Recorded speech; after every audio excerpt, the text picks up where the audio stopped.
வணக்கம். இந்தியாவில் தமிழ்நாட்டில் வாழ்கின்ற பூர்வீகமாக மலையாளத்தை பிறப்பிடமாக கொண்டு அவர் தொழில் நிமித்தம் தமிழ்நாட்டுக்கு வந்து சைமன் எனும் பெயரோடு உலா வந்து சீமானாக மாறி இன்று செந்தமிழன் சீமான் என்கின்ற பெயரை சூட்டியிருக்கின்ற தமிழர்களுக்குள் நாங்கள் ஏன் எங்களினுடைய ஈழ மண்ணில் களமுனையில் வாழ்ந்து உடல்களை தியாகம் செய்த நாங்கள் ஏன் எதிர்க்கின்றோம் என்ற தொனிப்பொருளையும் அதற்குரிய விளக்கங்களையும் நாங்கள் இன்று உங்களோடு பகிர்ந்து கொள்ள வேண்டிய சூழலில் இருக்கின்றோம். ஏனென்றால் உங்களினுடைய ஒரு மனிதனுடைய அரசியல் என்பது உங்களினுடைய என்பதை விட ஒரு மனிதனுடைய அரசியல் என்பதும் அரசியல் தலைவர்கள் என்பதும் அவர்களை கொண்டாடுவதும் நேசிப்பதும் அவர்கள் ஒரு உறுப்பினர்களாக கட்சிக்கு பின் நிற்பதும் அது ஒரு தனி மகனினுடைய உணர்வுகளும் அவனினுடைய உரிமைகள். இதில் நாங்கள் எவரையும் தலையிட போவதும் அல்ல, அதை நாங்கள் குறை கூற போவதும் அல்ல.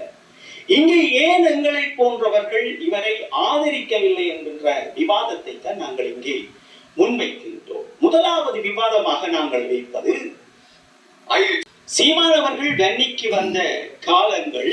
அங்கே ஒரு படைப்பிடிப்பு நடைபெறுகிறது.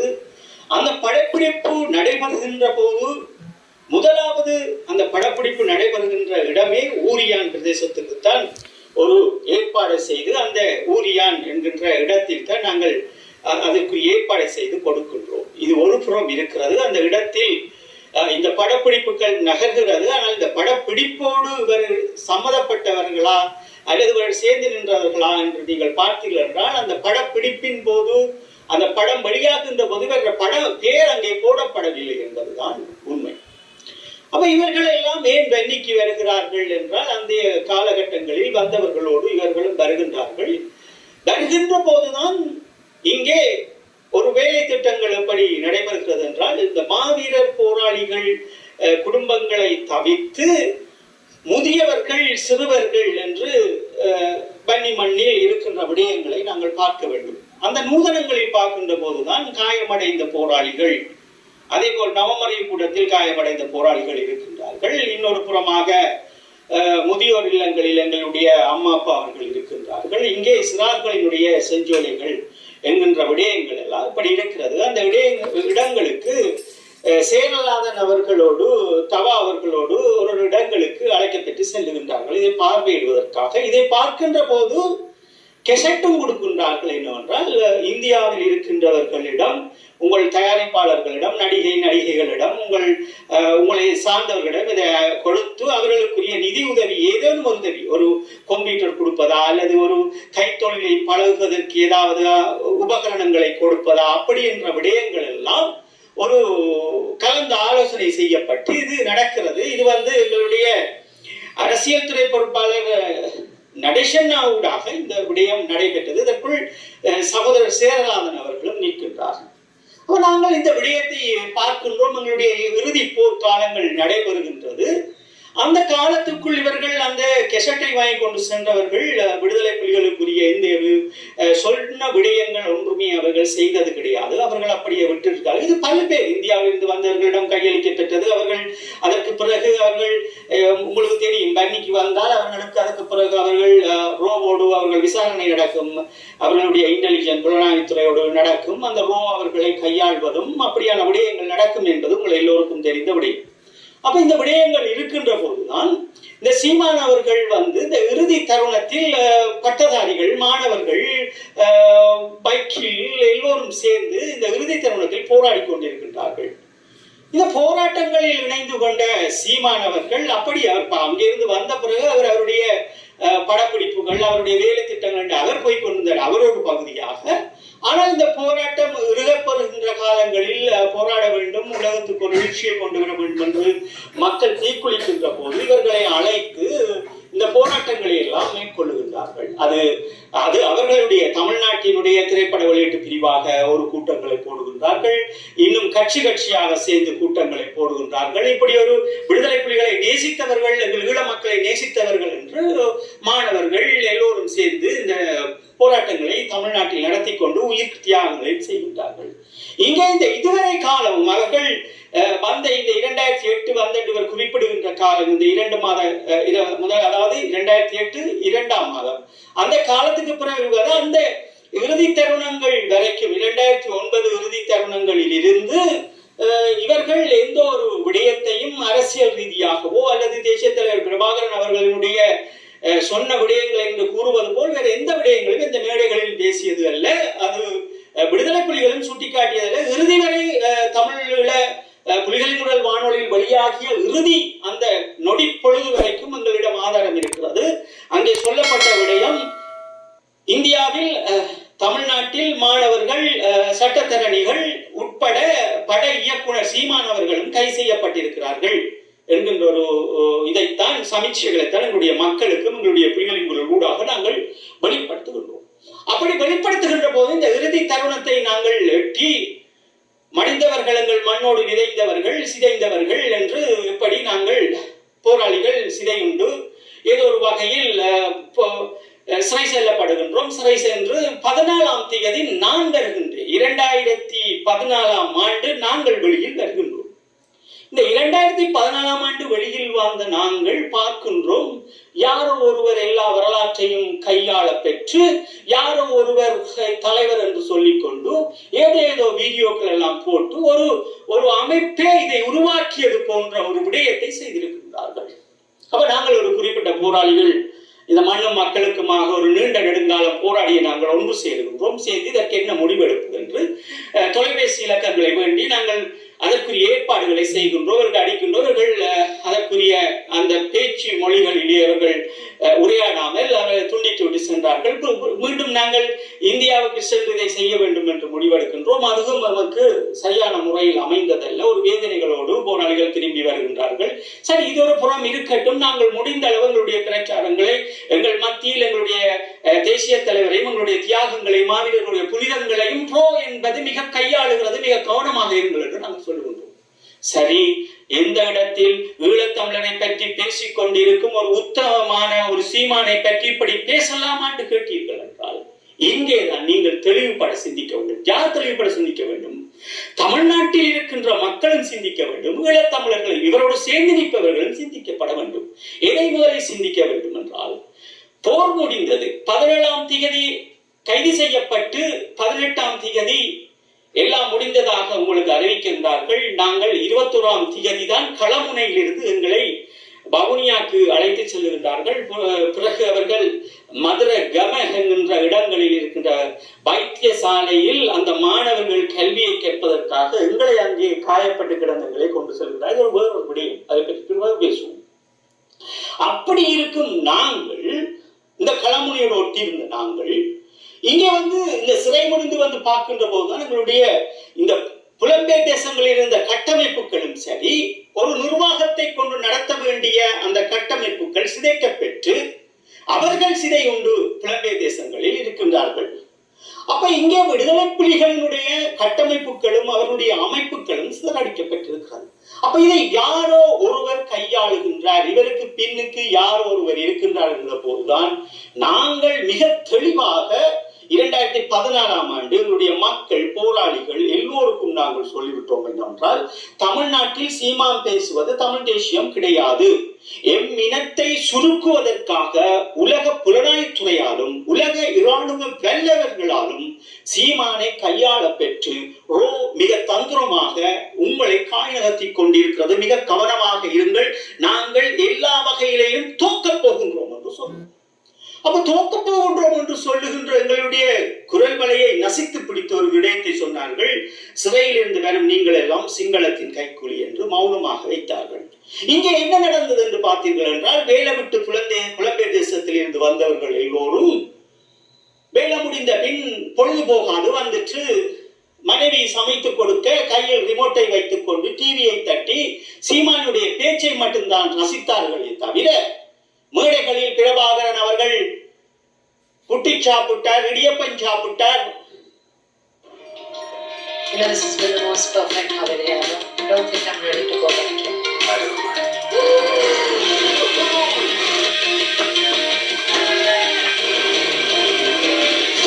A whole new you.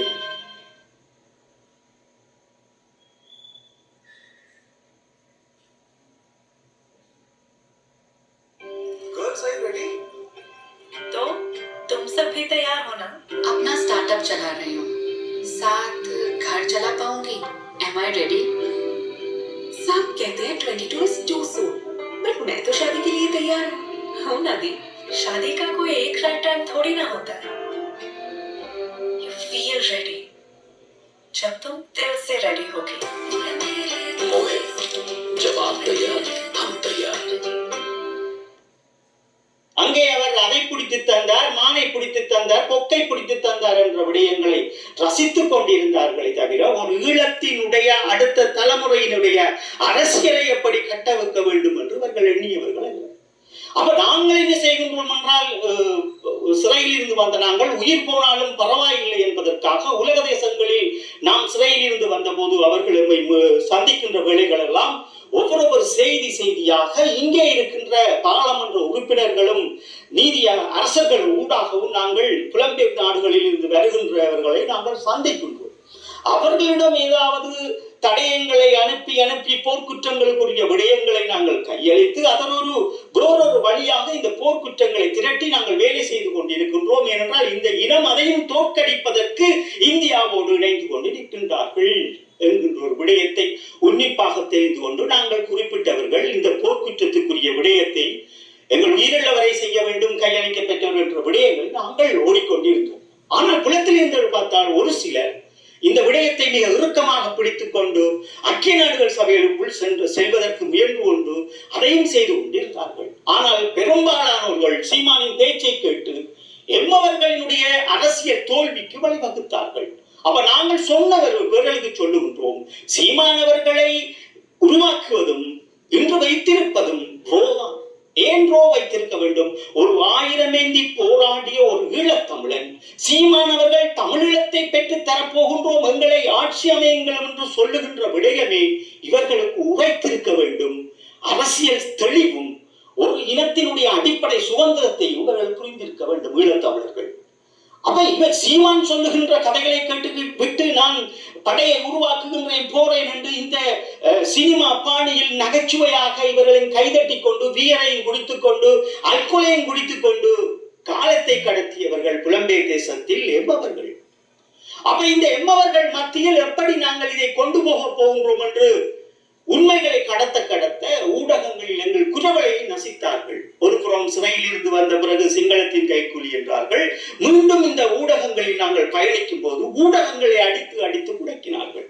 பேஸ்புக்கை அடித்து முடக்கினார்கள், யூடியூப்பை அடித்து முடக்கினார்கள்.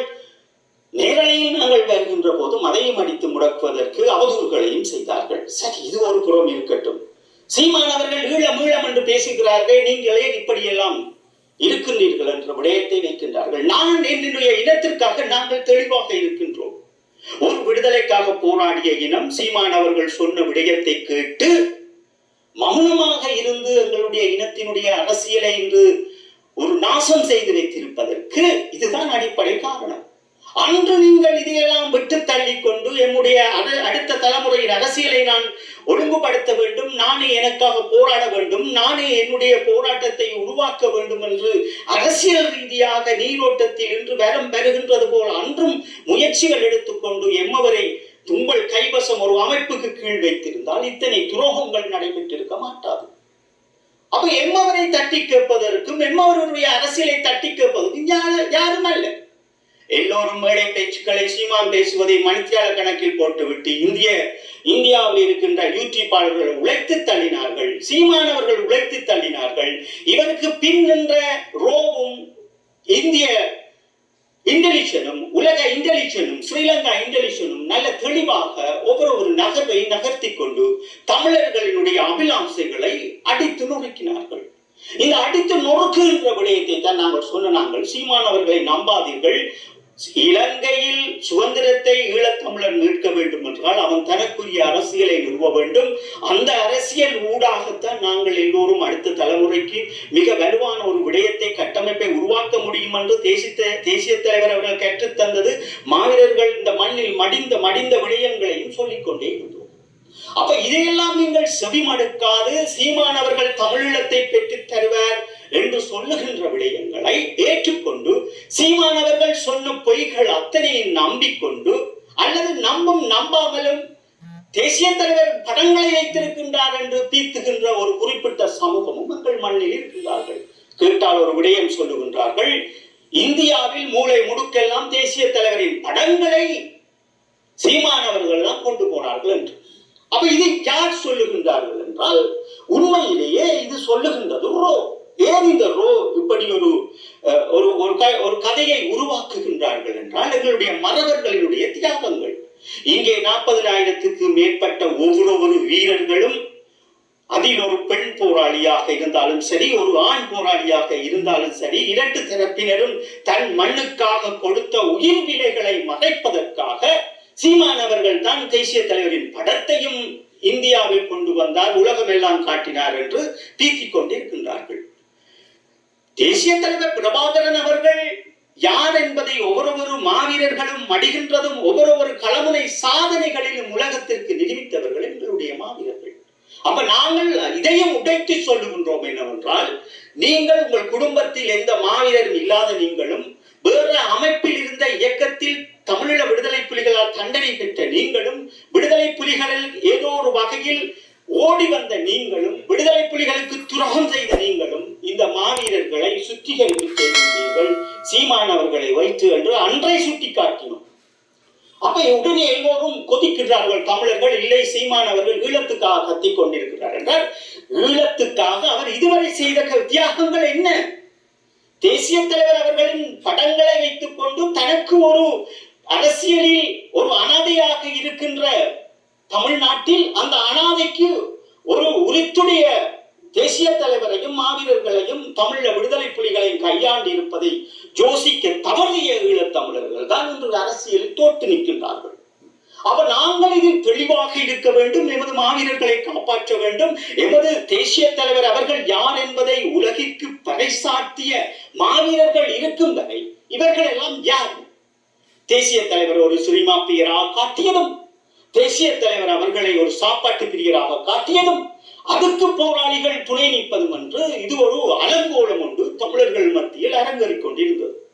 அப்ப இன்றும் அது அரங்கேறிக் கொண்டிருப்பதால் தான் நாங்கள் மிகவும் ஒரு ஆவசத்தோடு நாங்கள் இருக்கின்றோம். ஏனென்றால் இன்று இருப்பவர்கள் சீமான் சொல்லுகின்ற இந்த தமிழ் தேசியம் என்கின்ற ஒரு தமிழ் கோப்பில் நாங்கள் வந்து நிற்கின்ற போதுதான் தமிழீழ விடுதலை புலிகளின் தேசிய தலைவர் அவர்கள் அவர்களுடைய சத்திய பிரகடனத்தின் கீழ் இலங்கையில் வடக்கு கிழக்கு என்கின்ற பிரதேசத்தை மையப்படுத்திய தமிழீழம் தீர்வை வைத்தாரே தவிர கடல் கடந்து அல்ல. அப்ப தமிழீழ விடுதலை புலிகள் பேசிய தமிழீழம் வடக்கு கிழக்கு என்கின்ற தமிழர் பிரதேசம் வாழுகின்ற அந்த தேசத்தின் அடிப்படையிலேயே அவர் தமிழ் தேசியமாக நிராகரித்து ஒவ்வொரு மாவீரரும் சத்திய பிரமாணம் எடுத்துக்கொண்டு மண்ணில் மடிந்தார்கள். 40,000க்கு மேற்பட்ட மாவீரர்கள் மடிந்திருக்கின்றார்கள். அப்ப இவர்கள் அனைவரும் தங்களுடைய அந்த நிலப்பரப்புக்காக, தங்களுடைய மொழிக்காக, தங்களுடைய இன்னுயிரை தந்தவர்கள், தங்களுடைய நண்பர்களுக்காக, தங்களுடைய தலைவர்களுக்காக தந்த அந்த மாவீரர்களை தொலைப்பதற்கு இங்கே ஒரு கூத்தாட்டம் எப்படி நடந்தது என்றால், அடுத்த கூட்டாட்டம் பல நெடுமாறம் போன்றவர்கள் அங்கே முள்ளிவாய்க்கால் இதை அமைக்கின்றார்கள். அப்ப நாங்கள் அவருக்கும் சொன்னோம், ஐயா இதை செய்யாதீர்கள், இது வரலாறு திருட்டு. நாங்கள் என்னதான் தாயும் பிள்ளையுமாக இருந்தாலும் வாயும் பயிரும் வேறு எண்ணுவார்கள். ஒரு மொழியை நாங்கள் பேசுவதால் ஒரு ஈழத்தமிழன் இந்திய தமிழனாக மாறிவிட முடியாது, ஒரு இந்திய தமிழன் ஈழத்தமிழனாக மாறிவிட முடியாது. ஏனென்றால் அதற்காக விலைகள் 1000 கொடுத்திருக்கின்றார்கள். தமிழ்நாட்டில் இருக்கின்ற தமிழர்களுக்காக அவர்களினுடைய தலைவர்களும் தியாகிகளும் ஏராளம் இருக்கின்றார்கள். அதே போல்தான் ஒரு ஈழத்தமிழரினுடைய தியாகங்களுக்காக, அவர்களுடைய தமிழ் தேசியத்துக்காக 1000 தியாகங்கள் இருக்கிறது. அவை யாரும் கையாளப்படக்கூடாது என்பதுதான் தேசிய தலைவர் அவர்கள் மிக கவனமாக இருந்து கொண்டு தமிழ்நாட்டில் இருந்த எந்த கட்சியையும் ஆதரிக்காமல், எந்த ஒரு தலைவரையும் சுட்டி காட்டி விடாமல் அவர்களுடைய அன்பை பெற்றுக்கொண்டு இந்த போராட்டத்தை நடத்தியவர். அப்ப அப்படிப்பட்ட ஒரு மாபெரும் மனிதர் கற்றுத்தந்த அரசியலையும் கற்றுத்தந்த ஒழுக்கத்தையும் சிதறடித்து நிற்கிறது என்று தமிழ்நாட்டில் இருக்கின்ற சீமான் என்கின்ற ஒரு மனிதர். அப்ப இப்படிப்பட்டவர்கள் எதற்கு எடுத்தாலும் தேசிய தலைவரை மேடை பேச்சுக்களிலும் ஊடகங்களிலும் கொண்டு வரும்போது நான் தேசிய தலைவரின் பிள்ளை யார் என்று தெரியுமானால், தேசிய தலைவர் இதுவரைக்கும் யாரையும் ஒரு வார்த்தையால் பேசியவர் கிடையாது, யாரையும் விமர்சித்தவர் கிடையாது. அப்ப அந்த இடத்தில் அவர் முன்னின்று போராடிய ஒரு மாபெரும் இராணுவ தந்தையை பாதுகாக்க வேண்டியது ஒரு ஈழத்தமிழனுடைய கடமை. அப்ப அதையும் செய்கின்றார்கள் தமிழ்நாட்டில் இருப்பவர்கள். எங்கே இவர் சீமான் போன்றவர்கள் திருடுகின்ற போது அவர்கள் தட்டி கேட்கின்றார்கள், இல்லை தேசிய தலைவர் என்பவர் இப்படித்தான் வாழ்ந்தார், அவர் உண்மையாக ஒரு தமிழராக ஒரு மொழியை பேசுகின்றோம், அவர்கள் ஈழத்தமிழர்களாக இருக்கின்றார்கள், நாங்கள் இந்திய தமிழர்களாக இருக்கின்றோம், ஆனால் ஒரு மொழியை பேசுகின்றோம், அதன் அடிப்படையில் நாங்கள் பெருமை கொள்கின்றோம். தமிழீழ விடுதலை புலிகளின் தலைவர் தேசிய தலைவர் மாமனிதர் எங்களுடைய அண்ணன் என்று அவர்கள் மனங்களில் வச்சு பூசிப்பதை பார்க்கும்போது அவர்களை கட்டி அணைக்கின்றோம். ஆனால் நீங்கள் அவர்களை வைத்து பிழைப்பு நடத்துகின்ற போது உங்களை நாங்கள் எதிர்க்கின்றோம். இதுதான் இங்கே இருக்கின்ற பிரச்சனை. அப்ப அந்த இடத்தில் தான் நாங்கள் என்ன செய்கின்றோம் என்றால் சீமான் அவர்களை எதிர்க்கின்றோம். சீமான் அவர்கள் கட்சி நடத்தவில்லை, ஈழத்தமிழர்களுடைய சுதந்திரத்துக்கு அவர் பாடுபடவில்லை. அவர் முற்றுமுழுதாக அவரின் குடும்பத்துக்காகவும் அவர்களுடைய அரசியலுக்காகவும் அவர் தேசிய தலைவர் அவர்களை கைப்பற்றுகின்றாரே தவிர வேறு எந்த ஒரு விடயம் அல்ல. அப்படி நீங்கள் இன்னும் இல்லை உங்களுடைய சீமான் அவர்கள் ஈழத்துக்காக சொன்னால் ஒரு வேலை திட்டத்தை சொல்லுங்கள். சீமான் அவர்கள் இதுவரைக்கும் ஈழவ தமிழர்களுக்கு செய்த ஒரு வேலை திட்டம், ஐக்கிய நாடுகள் சபையில் கூட அவர் கொடுத்திருக்கின்ற அறிக்கையில் இன்னும் அந்த நகல்கள் இருக்குது, எடுத்து பாருங்கள். தமிழீழ விடுதலை புலிகள் பெண்களுக்கு அதுகளை கலைத்து குழந்தைகளை வலைக்கட்டாயமாக கலைத்து போராட்டத்துக்கு நினைத்தார் என்ற விடயங்களை வைத்திருக்கின்றார். அப்ப நாங்கள் இதையும் கடந்து போய் உங்களுக்கு நாங்கள் அதற்குரிய ஆவணங்களும் இன்னும் இருக்கிறது. ஐக்கிய நாடுகள் சபையில் இருப்பவர்கள் கேட்டாலும் தருவார்கள். அப்ப இதையெல்லாம் நாங்கள் உன்னிப்பா பார்த்துத்தான் சீமான் அவர்களை நாங்கள் வெறுக்கின்றோம், ஆதரிக்கவே கூடாது, மிக விரைவில் தமிழ்நாட்டை விட்டு அவர் அழிந்து விட வேண்டும் என்று நாங்கள் நினைக்கின்றோம். ஏனென்றால் ஒரு மாமனிதரையும் எங்கள் மண்ணுக்காக போராடிய தியாகிகளையும் கையாளுகின்ற போது நாங்கள் அதை எப்போதும் பார்த்து கொண்டிருப்பதற்கு உங்களைப் போல கையாளுகள் நாங்கள் கிடையாது. ஒரு தேசத்தை கட்டி காத்தவர்கள், களமுனையில் நின்றவர்கள், யார் உதவியும் எதிர்பார்க்காமல் நின்ற ஒவ்வொரு போராளிக்கும் தெரியும். நாங்கள் யாரையும் கூப்பிட்டவர்கள் இல்ல. தமிழ்நாட்டில் ஓடி வரங்கள் எங்களுக்கு பக்கத்து பயமா இருக்குது, சிங்களவன் டாங்கி சகிதம் பாரான் அல்ல கிபிர கொண்டை கொட்டுறான், நாங்கள் கூப்பிட்டவர்கள் இல்ல. அல்லது எங்களுக்கு பயமா இருக்கும் கூட தலைவர்களை நாங்கள் எடுத்துக்கொள்றோம் என்று அரசியல் இன்று வரைக்கும் செய்தவர்கள் அல்ல. அப்ப மிக ஒழுக்கமாக மிக நேர்த்தியாக அரசியலை செய்கின்றவர்கள் ஈழத்தமிழர்கள். அப்ப எங்கே ஈழத்தமிழர்கள் தோற்று நிற்கின்றோம் என்றால் சீமான் என்கின்ற ஒரு தனி மனிதரும் அந்த கட்சியாலும் தோற்று நிற்கின்றீர்கள். அவர் பேசுகின்றது தமிழ் தேசியம் என்று நினைத்தீர்கள் என்றால் அதுதான் முட்டாள்தனமான விடயம். தமிழ் தேசியம் என்பது என்ன? ஒரு மனிதனினுடைய அடிப்படை தார்மீக உரிமை. நாங்கள் ஒரு ஈழத்தமிழன், எங்களினுடைய தியாகங்கள், எங்களுக்கு முன்னோர்கள் காட்டிய பாதைகள், அந்த பாதைகளுக்காக உயிரை தந்தவர்கள் என்று தாங்கி நிற்பதுதான் தமிழ் தேசியம். அப்ப அதே போல் தானே அவர்களும் தமிழ்நாட்டில் இருக்கின்றவர்கள், அவர்களினுடைய தலைவர்கள், அவர்களுடைய தியாகிகள் என்று இருப்பவர்கள் தானே அவர்களுக்கு தமிழ் தேசியவாதிகள். ஆனால் ஒரு மொழியை பேசுவதால் என்னுடைய தமிழன், நான் மொழியை பேசுகின்றேன், அதனால் நான் தேசிய தலைவர் இப்படி வாழ்ந்தார் என்று அவர்களுடைய அடுத்த தலைமுறைக்கு வழியை காட்டுவதற்கு தேசிய தலைவரை பாவிக்கலாமே தவிர, மாவீரர்களை பாவிக்கலாமே தவிர, அடுத்த சந்ததிக்கு இப்படியெல்லாம் தியாகம் செய்தார்கள் பிள்ளைகள், நீங்களும் இப்படி வளர்ந்து வாருங்கள் என்று சொல்லுவதுதான் தமிழ் தேசியமே தவிர அபகரிப்பது அல்ல. எதற்கு எடுத்தாலும் நிதி சேர்த்தல், அது புலம்பெயர் நாடுகளும் நிதி சேர்க்கின்றார்கள், அந்த மக்களும் தமிழ்நாட்டில் இருப்பவர்களும் நிதி சேர்க்கின்றார்கள். நிதி நிதி நிதி, இதைவிட ஒரு புணத்தை வைத்து சாப்பிடுவதுதான் நான் தமிழரை தவிர, ஒரு இனத்தை வைத்து அழிப்பதுதான் நான் தமிழரை தவிர, ஒரு இனத்திற்காக ஈழத்தமிழர்களுக்காக எதுவும் செய்யவில்லை என்பதை நாங்கள் ஆணித்தரமாக இந்த இடத்தில் நாங்கள் வலுவாக சொல்லுகின்றோம். தேசிய தலைவர் ஒரு வியாபார பொருளே தவிர சீமான் கட்சிக்கும் சீமானின் குடும்பத்திற்கும் அது தியாகம் அல்ல. தியாகம் என்றால் எப்படி இருக்க வேண்டும்? தேசிய தலைவர் கொள்கையை பெற்ற வேண்டும். தேசிய தலைவர் ஒரு நாடு இலங்கையின் வடக்கு கிழக்கை அவர் தாயகமாக கொண்டிருந்தார். அதற்காக யாரையும் விமர்சிக்காது எல்லோரையும் இணைத்து அவர் போராடி கொண்டிருந்தார். அப்படி ஒரு போராட்டத்தை செய்து தேசிய தலைவரை முன்னிறுத்தி மேடைகளில் அலங்கோலங்கள் இல்லாமல் அந்த இளையோர்களுக்கு தேசிய தலைவரின் செயல்களையும் வீரங்களையும் தெளிவுகளையும் உணர்வுகளையும் கற்பிப்பது ஒரு தலைவனுடைய அழகு. அதை இன்று பல தலைவர்கள் செய்து கொண்டிருக்கின்றார்கள். அப்ப அதைத்தான் நாங்கள் சொல்றோம். அந்த இடத்தில் சீமான் அவர்களுடைய நகர்வும் சரி, அறிவும் சரி, அவருடைய சீமானுடைய கட்சியில் இருக்கிற உறுப்பினர்கள் அனைவரும் சரி தோற்று நிற்கின்றார்கள்.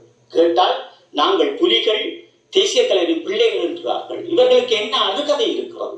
தேசிய தலைவரின் ஒரு பிள்ளையாக வாழ வேண்டும் என்றால் குடும்பத்தை தியாகம் செய்ய வேண்டும், அவரோடு சத்திய பிரமாணம் செய்ய வேண்டும், அவரின் உணர்வுகளோடு ஒட்டி இருக்க வேண்டும், கடமுனையில் நின்று போராட வேண்டும்.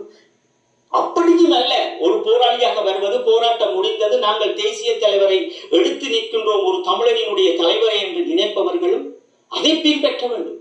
எதை பின்பற்ற வேண்டும்? ஒழுக்கத்தை. தேசிய தலைவர் அவர்கள் போராட்டம் தொடங்கிய காலங்களில் இருந்து எத்தனை துரோகங்கள் நடந்தும் அதை மௌனமாக கடந்து சென்ற ஒரு மாமனிதர். ஒவ்வொரு படை நகர்வையும் தனக்குள்ளே வைத்துக் கொண்டு நகர்த்திய ஒரு மாபெரும் இராணுவ தந்தை. அப்ப எவ்வளவு அலங்கோலங்களை நாங்கள் சிறையில் இருந்து வந்து இன்று போர் முடிந்து 15 ஆண்டுகள் கடந்து சென்றாலும் ஊடகங்களில் குப்பையாக திரட்டி வைத்திருக்கின்றார்கள் தேசிய தலைவரின் அடையாளத்தை. சீமான் அவர்களை அவமதிப்பவர்கள் தேசிய தலைவரை அவமதிக்கின்றார்கள், தேசிய தலைவரை அவமதிக்கின்றவர்கள் மாவீரரை அவமதிக்கின்றார்கள். அப்ப இதையெல்லாம் நாங்கள் உங்களை போல் கண்ணை மூடிக்கொண்டு ஒரு வீரரை கையில் வைத்துக் கொண்டு பார்த்திருப்பவர்கள் தமிழீழ விடுதலை புலிகளும் அல்ல, அந்த புலிகளுக்கு தலைமையாக இருந்த தேசிய தலைவரின் வளப்பும் அல்ல. நாங்கள் அந்த வளப்பு தான் சொல்லுகின்றோம். எங்களினுடைய உணர்வுகளையும் எங்களினுடைய இனத்தினுடைய விடுவிக்கையும் நாங்களே தேடி செல்வோமே தவிர எங்கள் தேசிய தலைவர் யார் என்பதை உலகிற்கு எங்களுடைய நண்பர்களும் நாங்களும் நிரூபித்து இருக்கின்றோமே தவிர இந்தியாவில் இருக்கின்ற ஒரு அரசியல் கட்சிக்காக நடத்துகின்ற சீமான் இல்லை இல்லை என்று உங்களோடு ஆணித்தரமாக உரையாடி விடைபெறுகின்றோம். மீண்டும் தொடர்கின்றோம். நன்றி.